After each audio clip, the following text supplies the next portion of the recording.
ప్రతి ఉగాది పండుగ నాడు మనం చేయవలసిన ముఖ్యమైన పనులు రెండున్నాయి.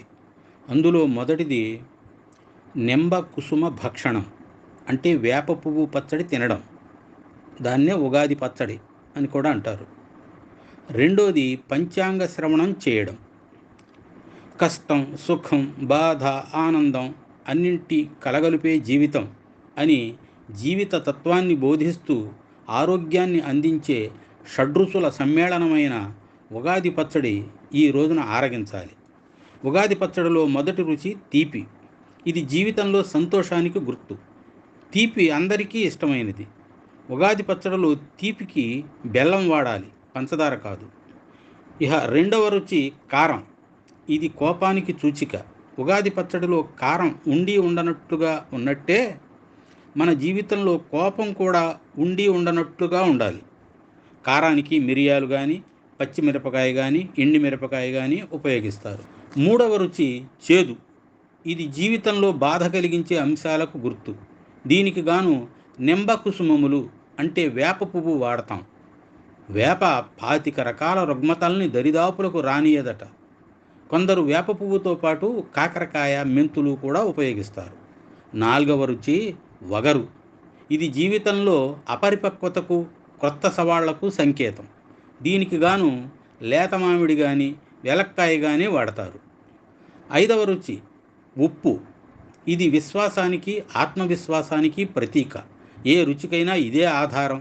ఇందుకు గాను రాతి ఉప్పు కానీ, సైంధవ లవణం కానీ, సముద్రపు ఉప్పు కానీ వాడాలి కానీ అయోడిన్ సాల్ట్ కాదు. ఆరవ రుచి పులుపు. ఇది మనిషిలోని కోరికకు ప్రతీక. స్థాయికి మించిన కోరికలుంటే జీవితం దుఃఖమయమవుతుంది. పులుపు అంటే సి విటమిన్, రోగ నిరోధక శక్తిని పెంచుతుంది. ఇందుకు గాను కొత్త చింతపండు వాడతారు. ఈ షడ్రుచులు ఏడాదంతా ఎదురయ్యే సుఖదుఖాలకు, శుభాశుభములకు సంకేతాలుగా భావిస్తారు. ఈ షడసోపేతమైన ఉగాది పచ్చడిని కేవలం ఉగాది నాడే కాక వసంత నవరాత్రులు జరిగే 9 రోజులు అంటే ఉగాది పండుగ నాటి నుండి శ్రీరామనవమి వరకు తింటే ఆరోగ్యానికి ఎంతో మంచిది. ఈ రోజున జరుపుకునే మరొక ముఖ్య కార్యక్రమం పంచాంగ శ్రవణం. పురహితం కోరుకునే పురోహితుని ద్వారా పంచాంగ శ్రవణం చేయాలి. తిథి, వార, నక్షత్ర, యోగ, కరణం అనే 5 అంగములు కలిగిన పంచాంగము తొలి రూపకర్త విక్రమాదిత్యుని ఆస్థానంలో గల నవరత్నాలలో ఒకడైన వరాహమిహిరుడు కాగా దానిని పెంపు చేసినది బ్రహ్మగుప్తుడు.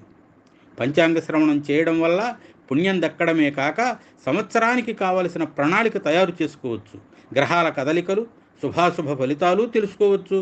రాబోయే పరిస్థితుల్ని ముందే అర్థం చేసుకుని తగు జాగ్రత్తలు తీసుకోవచ్చన్నదే పంచాంగ శ్రవణం ప్రధాన ఉద్దేశం. ఉగాది కాలానికి సంకేతం. మానవ జీవనానికి, కాలానికి ఉన్న అనుబంధాన్ని గుర్తు చేసుకునే పండుగ ఇది.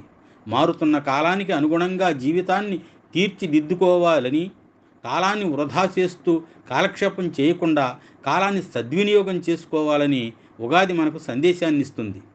చేయాల్సిన పనులు వాయిదా వేస్తూ కాలహరణం చేస్తే విజయ శిఖరాల్ని అధిరోహించేది ఎలా?